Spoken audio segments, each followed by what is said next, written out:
riquezas, tanto da sabedoria como da ciência de Deus. Quão insondáveis são os seus juízos, e quão inescrutáveis são os seus caminhos. Porque quem compreendeu o intento do Senhor? Ou quem foi seu conselheiro? Ou quem lhe deu primeiro a ele, para lhe que seja recompensado? Porque dele, e por ele, e para ele, são todas as coisas. Glória, pois, a ele, eternamente. Amém. Podeis assentar. Curve a sua cabeça, amém? Curve a sua cabeça. Santo Deus, a Ti a honra, Pai. A Ti a glória. A Ti todo o louvor, toda a adoração. A Tua palavra mais uma vez vai ser lançada aos corações. Pai, que o Senhor venha falar, que o Senhor venha fortalecer, que o Senhor venha dar ânimo, que o Senhor venha dar alegria aos Teus filhos, que o Senhor continue abençoando a Tua igreja, que o Senhor continue dando força ao Teu povo. Senhor Jesus, que possamos entender a Tua palavra, que venha, Senhor Jesus, virar uma convicção em nossos corações, que venhamos ter, meu Pai, o fundamento bem enraizado em Ti, Pai, que venhamos aplicar a Tua palavra em nossas vidas, que possamos ir ao mundo e falar das Tuas grandezas, proclamar o Teu santo evangelho, dizer ao perdido que o Senhor, Deus, é quem salva, que o Senhor é quem liberta, e que o Senhor venha usar as nossas vidas, Pai, para que, Senhor, vidas sejam curadas, sejam saradas, sejam impactadas pelo poder que há no Teu santo nome, Pai, em nome de Jesus, amém e amém. Glória a Deus, glória a Deus, glória, pois, a Ele eternamente. Queridos, dentro dessa nossa exposição da carta aos Romanos, essa carta que o apóstolo Paulo escreve, destinada à igreja que estava em Roma. E Paulo, ele vai tratar sobre doutrinas básicas da nossa fé. Paulo aqui, nessa carta, ele sistematiza, ou seja, ele organiza a forma do evangelho, o que Jesus fez por nós na cruz. Ele prova aos cristãos que estavam em Roma, densamente povoado por cristãos que eram judeus. Ele prova que o mesmo Cristo, do qual as Escrituras, no Antigo Testamento, ou na Antiga Aliança, estava apontando para esse Messias. Ele prova que esse Messias, esse Cristo, Ele veio, Ele salvou a humanidade, e que agora nós devemos servir a Ele por fé, crendo nele, sabendo que Ele nos resgatou, e que nós somos salvos pela graça e pela misericórdia de Deus. Então, dentro dessa perspectiva soteriológica que Paulo vai tratar, falando à igreja sobre a forma que nós somos salvos, porque Paulo vai dizer que o justo viverá pela fé. A forma de sermos salvos é pela fé, é pela graça mediante a fé. E nós somos filhos de Deus porque fomos justificados, não por merecimento, mas fomos justificados por fé. Então é pela fé que eu e você se tornamos filhos de Deus. É pela fé que nós somos hoje inseridos na noiva, no corpo, na família de Deus. Por isso que nós somos família de Deus. Por isso que tem um jargão que eu gosto de repetir com a igreja, e vamos repetir junto? Fala para o seu irmão: igreja não é um lugar para nós frequentarmos, mas igreja é uma família para nós pertencermos. Então, queridos, nós fazemos parte dessa família, porque fomos enxertados na videira verdadeira. Paulo, tratando anteriormente, ele vai falar que os judeus, eles eram de fato os galhos da aliança. Eles foram os escolhidos por Deus, mas esses galhos eles foram quebrados, porque Jesus veio e eles não reconheceram como Messias, mas eles negaram a Cristo. E agora esses galhos foram tirados, mas nós, sendo jambuzeiro brabo, Jesus nos enxerta na videira verdadeira, que é Cristo Jesus. E Paulo estava tratando disso anteriormente. Só que quando ele chega no final do capítulo 11, queridos, quando ele chega aqui para concluir essa organização sistemática da doutrina evangélica, né, da doutrina da salvação, da doutrina de como o pecado entrou no mundo e agora nós somos salvos por meio de Cristo. Então ele vai fechar aqui no capítulo de número 11 esses argumentos teológicos. E ele vai finalizar esses argumentos teológicos agora a partir do capítulo de número 11, porque a partir do capítulo de número 12 até o capítulo de número 16, que é o fechamento da carta, ele vai falar agora de questões práticas das nossas vidas. Como nós, agora sendo filhos de Deus, devemos viver. O que é ser filho de Deus? O que é agora andar nos caminhos de Cristo? Com amor, com dedicação, com fidelidade, fazendo a vontade do nosso Pai.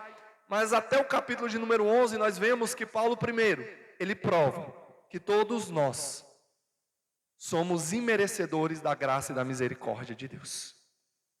Ele prova que o ser humano, ele está perdido sem Deus. O capítulo de número 1, Paulo vai dizer que todos os homens, eles são indesculpáveis diante de Deus, porque Deus se revelou ao homem, mas o homem não deu crédito a Deus, não seguiu a Deus, eles preferiram adorar a imagens, adorar a outros homens, e não adorar o Deus verdadeiro. Então, portanto, tanto os que não são judeus, né, os que não são da nação escolhida, né, esses aí, eles estão debaixo, né, da condenação de Deus, porque não se arrependeram. Então todos merecem a condenação. Mas aí também Paulo vai falar com os judeus. Primeiro ele cita os gentios, né, esses que não são da aliança.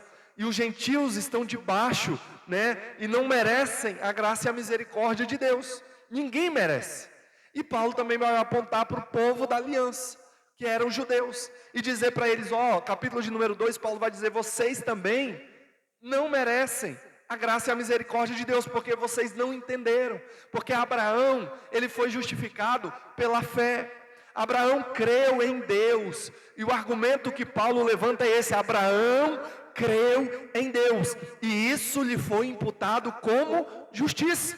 Então Abraão não foi salvo porque Deus fez uma aliança com ele, Abraão foi salvo porque ele creu em Deus, porque ele acreditou na promessa, porque ele ouviu a voz de Deus e seguiu pelos caminhos de Deus. E Abraão foi salvo por sua fé em Deus. Por isso que em Abraão nós temos um modelo e chamamos ele do nosso pai na fé, porque é um exemplo de fé. Um homem que ouviu, Abraão, sai da tua terra, da tua parentela, para a terra que eu te mostrarei, e de ti, Abraão, farei uma grande nação, e tu, Abraão, vai ser uma bênção. E Abraão ouviu, irmã Domingues. Abraão era um idólatra, Abraão era um homem que adorava outros deuses, mas ele ouve a voz do Deus Todo-Poderoso, porque o nome dele era Abrão, e o nome Abrão era pai de muitos. Mas agora Deus chama Abraão e fala, agora você vai ser Abraão, porque de ti farei uma grande nação. Agora você vai ser o meu povo escolhido. Em ti, agora vocês serão uma nação peculiar, uma nação santa, uma nação diferente das demais. E através de vocês, eu vou me demonstrar ao mundo. Eu vou me revelar à humanidade, através da nação do qual o patriarca Abraão veio e creu e fundou essa nação, sendo o seu filho Isaque o filho da promessa, e posteriormente o seu filho Jacó, né, o neto de Abraão, Jacó, sendo agora chamado Israel, que é a nação do qual ainda está instituído. Os judeus, né, que é da raiz, depois de Jacó, né, Jacó tem 12 filhos, os 12 filhos tinham um chamado Judá, e por isso Judá permanece até hoje, que foi a tribo do qual Deus faz uma aliança com Davi, e fala para Davi: Davi, o teu reino será eterno, né? E até hoje os judeus estão instituídos na nação de Israel, né? E essa nação revelou Cristo ao mundo, mas eles não entenderam. Muitos não entenderam, porque Jesus veio para os seus e eles não entenderam.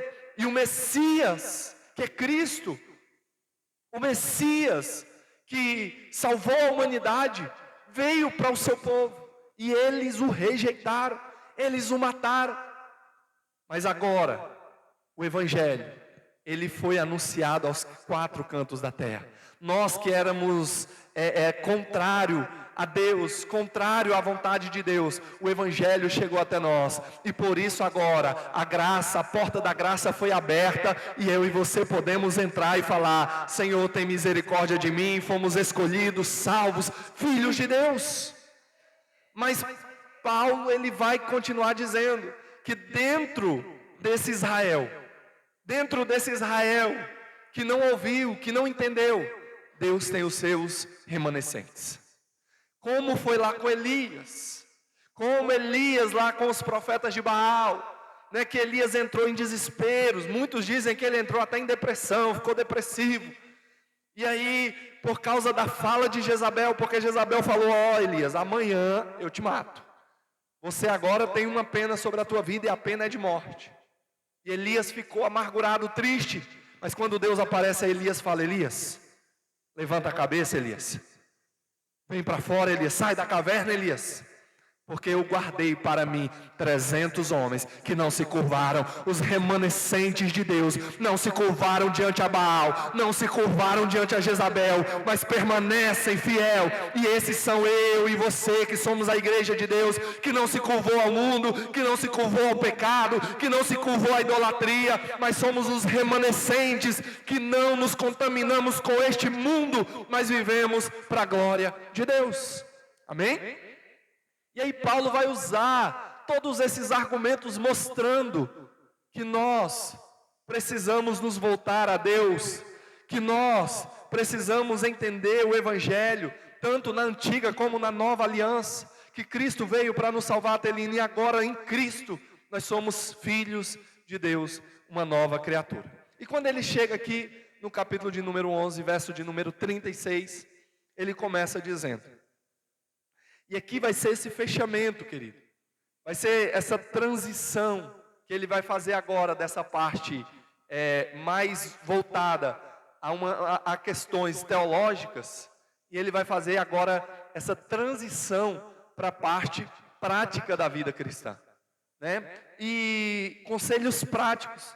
E aqui no capítulo de número 33, ele começa dizendo, verso 11, 33, capítulo 11, verso 33, Paulo começa dizendo, ó profundidade das riquezas, tanto da sabedoria, como do conhecimento de Deus, quão insondáveis são os seus juízos, e quão inescrutáveis são os seus caminhos.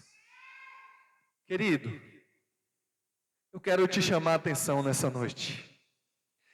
Paulo, ele vai fazer uma doxologia, é um fechamento, né? É uma expressão bíblica, doxologia, que ela vai falar sobre a origem, né? A origem da glorificação a Deus. Então, uma doxologia, Paulo organiza tudo o que ele falou antes, tudo o que ele citou anteriormente. Ele está dizendo o seguinte, agora eu estou dizendo tudo isso aqui para a glória de Deus. Então essa palavra doxologia, ela está dando glória a Deus. Eu fecho tudo, atribuindo a Deus toda a honra, toda a glória, todo o louvor, porque Ele nos salvou. Diante de todos esses ensinamentos que eu passei para vocês, sobre que o pecado entrou na humanidade, que o pecado veio ao mundo, que o Evangelho agora é poder de Deus para a salvação, que nós estamos debaixo dessa lei do pecado e da morte, diante de todo desse conhecimento, que nós somos indesculpáveis diante de Deus, diante, que não existe mais condenação sobre nós, porque agora nós estamos em Cristo Jesus e não andamos mais segundo a carne, mas andamos agora segundo o Espírito. Então agora, diante disso tudo que eu falei para vocês, sobre o capítulo de número 9, que Deus endureceu o coração de Faraó, que Deus amou a Jacó e aborreceu a Esaú, que Deus fez vasos de honra e vasos de desonras. Diante disso tudo, mostrando a soberania, a grandiosidade, a maravilha desse Deus. E também o capítulo de número 10, dizendo que como crerão se não há quem pregue? Como ouvirão se você não está disposto a ir ao mundo? Como as pessoas se voltarão a Deus se nós não pegamos a responsabilidade que Deus nos deu e possamos ir ao mundo e proclamar o Evangelho, falar de Jesus, falar do seu amor às vidas, aos corações, porque eu e você, diante de Deus, seremos indesculpáveis se não cumprirmos o chamado, se não cumprirmos a ordem, se não cumprirmos a grande comissão que Deus nos deu. Amém? Aí diante disso tudo, Paulo atribui a ele toda a honra, toda a glória e toda a adoração. Ele divide em 3 partes essa doxologia, e ele começa dizendo o seguinte: ó profundidade das riquezas. Meu irmão, nós servimos a um Deus que nós não temos como identificar a sua grandeza, irmã Domingues. Esse Deus é tão grande, tão maravilhoso, que humanamente eu não consigo te explicar quão tamanho, quão maravilhoso. A Bíblia vai dizer que o que os olhos não viram. Você já parou para pensar nesse texto? Olha só o que esse versículo vai dizer. O que os olhos não viram. Nenhum ser humano, Isaac, enxergou isso. Natan, nenhum homem natural teve a condição de ver, a não ser, os homens espirituais do qual Deus escolheu. Tem um certo João que fizeram uma coisa muito terrível com ele, Telim. A palavra de Deus diz que esse João, ele foi um apóstolo amado de Cristo, esteve com Cristo, e ele foi um dos pastores das igrejas primitivas. Só que houve uma grande perseguição à igreja na época. Aí entra a história dizendo que, como Paulo e tantos os outros, esse João também, ele foi perseguido por amor a Cristo. E pegaram esse apóstolo chamado João e jogaram dele dentro de um caldeirão fervendo. E queriam matá-lo. O objetivo era acabar com a vida de João. Só que eles jogaram ele dentro desse caldeirão. Mas a história diz que João não morreu. Ele sai intacto. E eles ficaram admirados com aquilo. Esse homem não morreu. Mas vamos pegar ele e vamos fazer o seguinte: vamos levar para uma ilha. Uma ilha onde só tem ladrão e salteadores. Onde só tem as pessoas mais repugnantes que existiam na época. Era um lugar onde eles levavam os prisioneiros mais perversos, que cometeram todos os tipos de crimes hediondos. E eles colocavam eles naquela ilha. E eles pegam esse tal de João e levam ele para essa ilha, chamada Ilha de Patmos. Uma ilha do mar Egeu. Uma pequena ilha, do qual eles colocam João ali. E agora ali, os homens aprisionam João naquela ilha. E João não tinha mais para onde sair, porque ele estava ilhado. Ele estava preso, a mando da potência mundial da época, que era Roma. E ele não podia fazer nada. Mas a palavra, ou melhor dizendo, a história diz. E agora entra a palavra de Deus também, que esse João, quando tudo na terra estava fechado para ele, Deus abre uma porta no céu. Meu irmão, isso é maravilhoso. Porque quando tudo aqui o homem está dizendo, não pode, você não tem jeito. Meu irmão, quem determina aquilo na tua vida, ou quem determina algo na tua vida é Deus. É Deus que te chama, é Deus que te escolhe, é Deus que te capacita. E Deus disse para João: João, os homens quiseram te travar, te bloquear. Mas João, sobe para cá. João, vem para cá que eu tenho uns negócios para me te mostrar, João. E aí, meu irmão, João vai relatar Por isso o livro do Apocalipse, ou o livro da revelação, a revelação que Deus deu a João. E Deus começa a mostrar a João as grandezas, como será naquele dia, né? O novo céu, uma nova terra, um lugar sem choro, um lugar sem pranto, um lugar que a glória de Deus vai estar com nós sempre, e nós vamos viver com Deus eternamente naquele lugar. Amém? E Deus chama esse homem, João, e ele tem essa experiência magnífica. Mas queridos, onde eu quero chegar? Eu quero chegar dizendo que o nosso Deus, Ele é o Deus Todo-Poderoso. O presbítero Luciano disse aqui, muito bem dito nessa noite, muito bem colocado nessa noite: Deus está no controle de tudo. Deus governa sobre todas as coisas. E quando eu falo de governo, meu irmão, eu não paro de lembrar na Bíblia, quando Isaías, já sendo profeta, mas um dia ele se depara com a glória de Deus. Quando você chega lá no capítulo de número 6 de Isaías, ele vai dizer: no ano em que morreu o rei Uzias, eu vi o Senhor assentado num alto e sublime trono.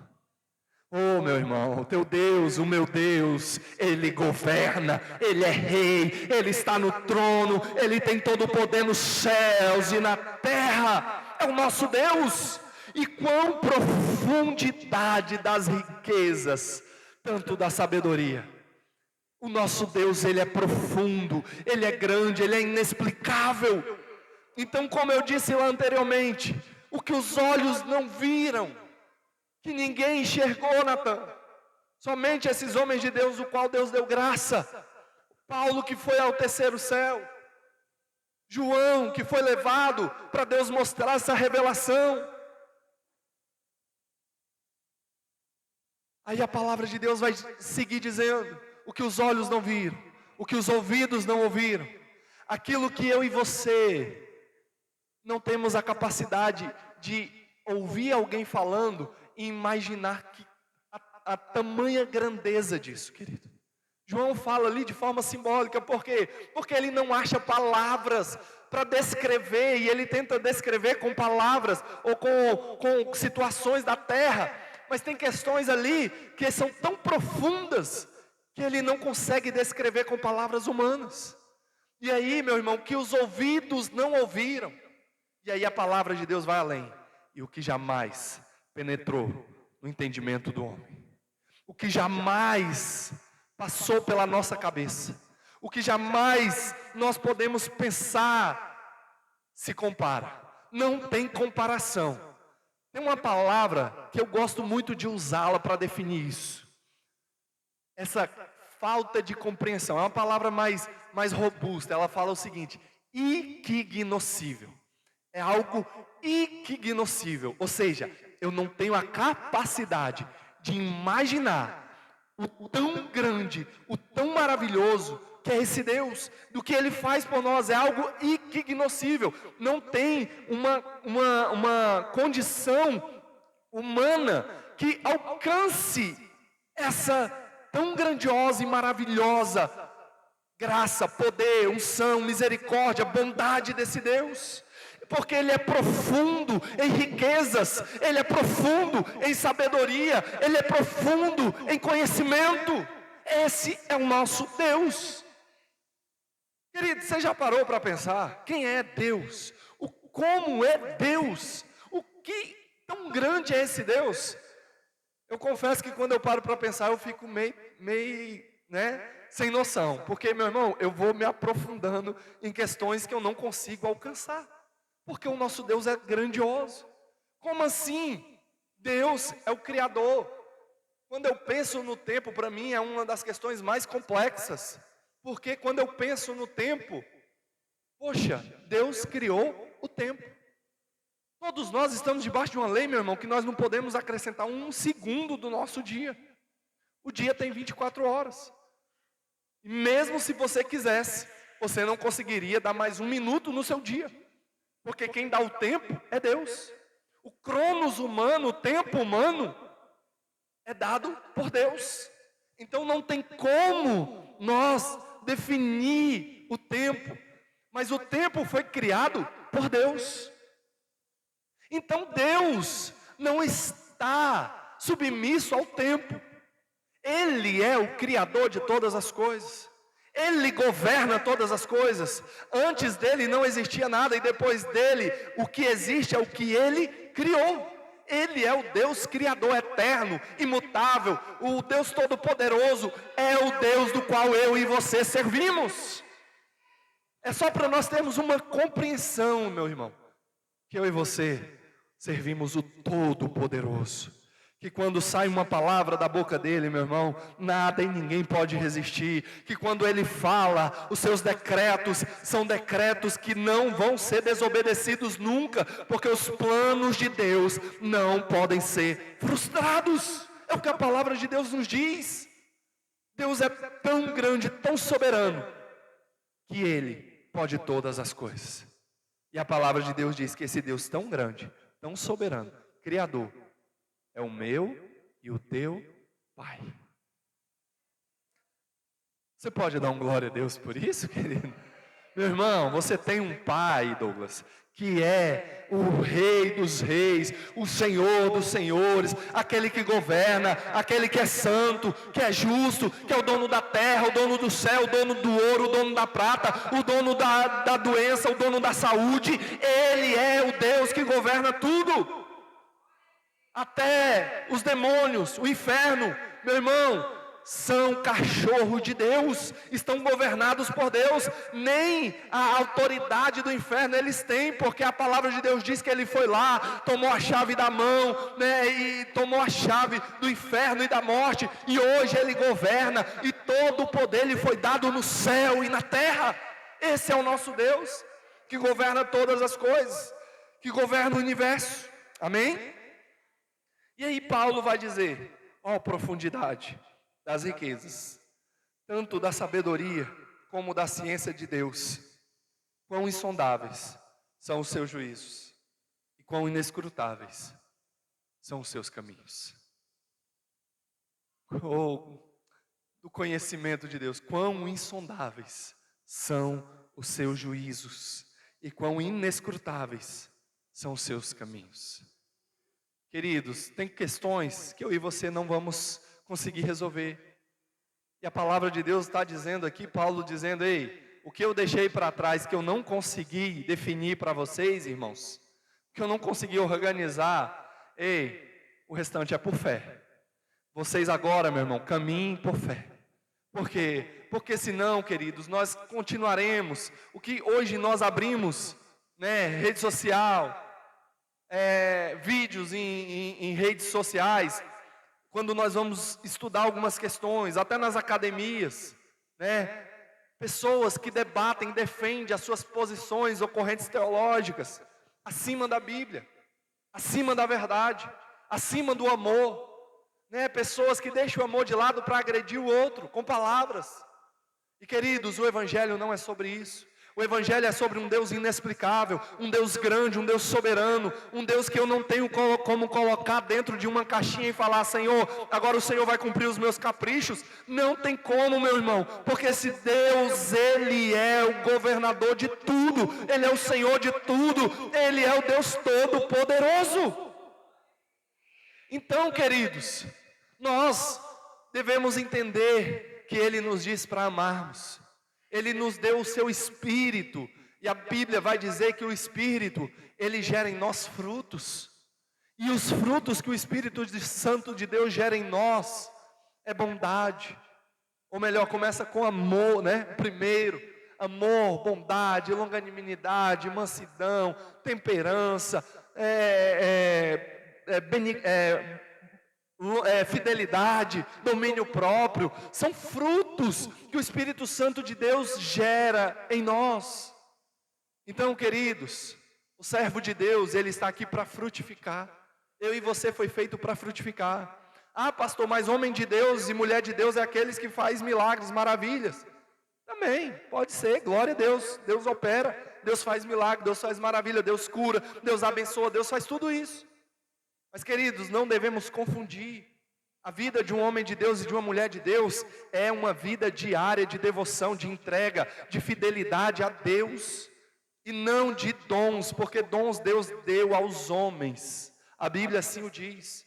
Então existe uma diferenciação de dons e de frutos. O que é dom, pastor? Dom é um presente de Deus, e Ele dá a cada um. Tem muitas pessoas lá fora que têm um dom, um talento que Deus deu. Ela acha que é dela, mas é Deus que deu. Foi Deus que deu. Tem vários cantores maravilhosos no mundo. Pessoas que têm um talento tão grande, que criou medicamentos, que hoje eu e você, quando está com dor de cabeça, nós tomamos e ficamos 100%. Pessoas talentosas, que têm dons, talentos. Mas queridos, tem dons também que Deus dá de cura, dom de milagre, dom de profecia. Só que quando a palavra de Deus vai tratar sobre esses dons, olha o que Jesus vai dizer: muitos virão naqueles dias. E quando Jesus está falando ali de muitos, é pessoas de igreja, pessoas que falavam do Evangelho. Muitos vão vir dizer: Senhor, em teu nome eu curei. Olha só, tinha dom de quê? Cura. Em teu nome eu profetizei, Senhor. Tinha dom de profecia. Em teu nome eu expulsei demônios. Porque no nome de Jesus você expulsa demônio ou não expulsa, igreja? Amém? Os demônios não resistem ao poder de Deus. O inferno não resiste. O inimigo não resiste. Por isso que eu e você somos guardados e protegidos por Deus. Mas essas pessoas tiveram experiências dessa forma. Em teu nome eu fiz tudo isso, Senhor. E a palavra de Deus vai dizer: e eu vos direi abertamente: apartai-vos de mim, vós que praticais a iniquidade, que eu nunca vos conheci. Então, querido, ser servo de Deus é fidelidade com Deus, é amor a Deus, é dominar as suas vontades, é ser um bom pagador, ser um bom pai, ser um bom marido, ser um bom filho, é fazer a vontade de Deus em tudo que você colocar a mão, é glorificar a Deus em tudo que você fazer. Quando as pessoas olham para você, olham, ali está vindo uma mulher de Deus, ali está vindo um homem de Deus, porque você dá exemplo de filho e de filha de Deus. É frutos, é vida. Amém? Então, queridos, não vamos nos enganar, e não nos podemos nos deixar enganar, porque muitos têm ido por falsas doutrinas, por falsos profetas, por palavras maliciosas, por desejos carnais, se alimentando de muitas coisas que o mundo tem professado, e até se infiltrado no meio das igrejas, e que nós possamos estar atentos, alertas, para que ninguém vos engane. Acautelai-vos, que ninguém vos engane. É o que Jesus nos orientou. Amém? Então Paulo vai dizer essa grandeza desse Deus, que Ele é inescrutável. E quando eu entrei na questão de que nós vemos muitos debates, muitas brigas, guerras sobre questões teológicas, linhas teológicas, queridos, eu e você seguimos a palavra. Nós não seguimos Calvino, nós não seguimos Armínio, nós não seguimos, lógico que nós entendemos que existe uma tradição, existe um ensinamento, mas meu irmão, em primeiro lugar eu tenho aqui amar, eu tenho aqui cuidar das pessoas, e não, querido, entrar em questões que nós nunca vamos sair delas, que as pessoas debatem a vida toda, mas nós devemos buscar ser fiéis ao nosso Deus, amar, cuidar, zelar, pela fidelidade, pelo amor a Deus, e procurar sermos fiéis, porque esse Deus tão grande, tão soberano, tão fiel, Ele nos chamou e disse na sua palavra: ei, arrependam-se e creiam no Evangelho. Arrependam-se, porque é chegado o reino de Deus, que nós podemos se arrepender e se voltar a Ele todos os dias das nossas vidas. Aí Paulo vai dizer dessa profundidade, e aí, ele, em Isaías, ele vai dizer dessa grandeza de Deus. Coloca para a gente, por gentileza, Isaías 55:8.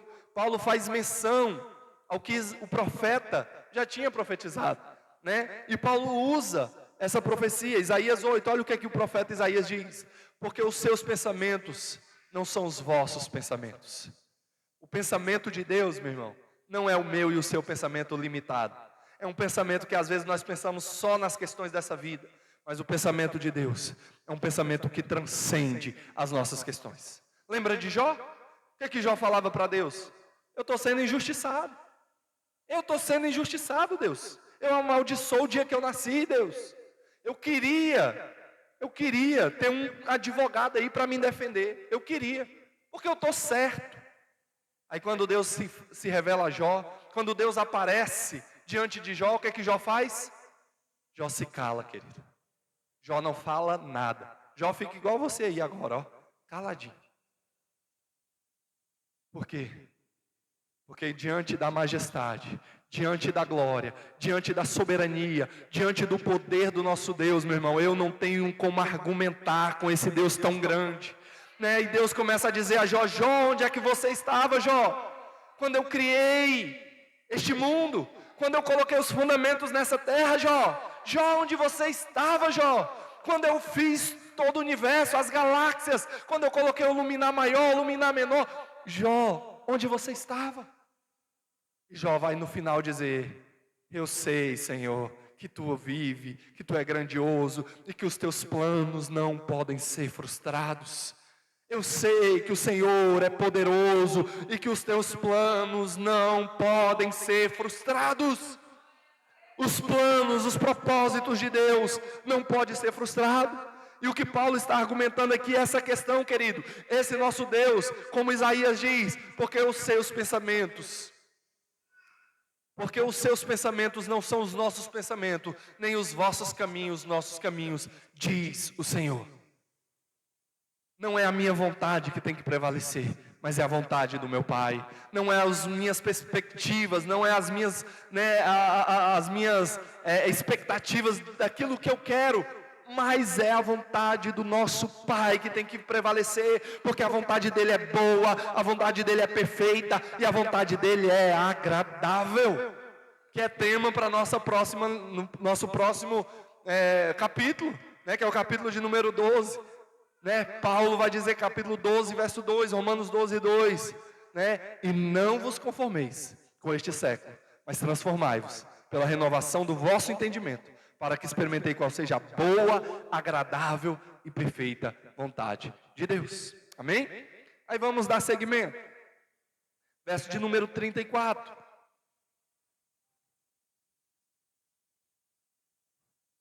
Porque quem compreendeu o intento do Senhor? Ou quem foi seu conselheiro? Segue o próximo, 35. Ou quem lhe deu primeiro a ele, para que lhe seja recompensado? Olha o que Paulo está falando. Ei, quem compreendeu o intento do Senhor? Porque ele era. Quando Moisés fala: ô Senhor, o Senhor está mandando eu ir em Faraó? Beleza, eu vou lá. Mas Faraó vai me retrucar. Faraó vai dizer: ei, tu está vindo aqui em nome de quem? O que eu vou dizer para Faraó, Deus? Quando eu chegar lá, Senhor, o que eu vou dizer para Faraó? Aí Deus diz para Moisés: Moisés, quando você for diante de Faraó, diga que o eu sou te enviou. Meu irmão, o eu sou, ele é autoexistente.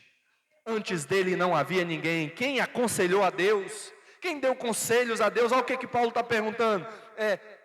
Ele levanta essas questões ao seu interlocutor dizendo, né, poderia haver essas perguntas, dizendo: porque quem compreendeu o intento do Senhor, ou quem foi seu conselheiro, ou quem lhe deu primeiro a ele para que lhe seja recompensado? Quem emprestou a Deus? Quem teve relação com Deus? Ei, ninguém. Porque se Deus é poderoso, soberano, grandioso, governador do universo, tudo está nas suas mãos, tudo. E nós devemos a Ele toda a honra, toda a glória e toda a adoração. Mas Ele se revelou a nós, esse Deus tão grande. Ele escolheu o homem para salvar. E às vezes nós levantamos questões: como é que esse Deus escolheu a gente, homem, ao invés dos anjos? Porque os anjos, quando pecaram, ele não deu outra oportunidade, né? O diabo, mais 1/3 do céu que caíram. Mas Deus escolheu a mim e a você, seres humanos. Ele derramou graça sobre nós, Ele teve misericórdia de nós. E diante disso nós podemos levantar questões, não entendendo quanto esse Deus fez um grande pacto com Abraão. Porque ele escolheu uma nação pequena? Porque não escolheu o Egito, que era o império da época, a nação potente da época, a grande potência mundial? Mas Deus escolhe Abraão para fazer dele uma grande nação. Mas era uma nação pequena, era uma nação tão pequena.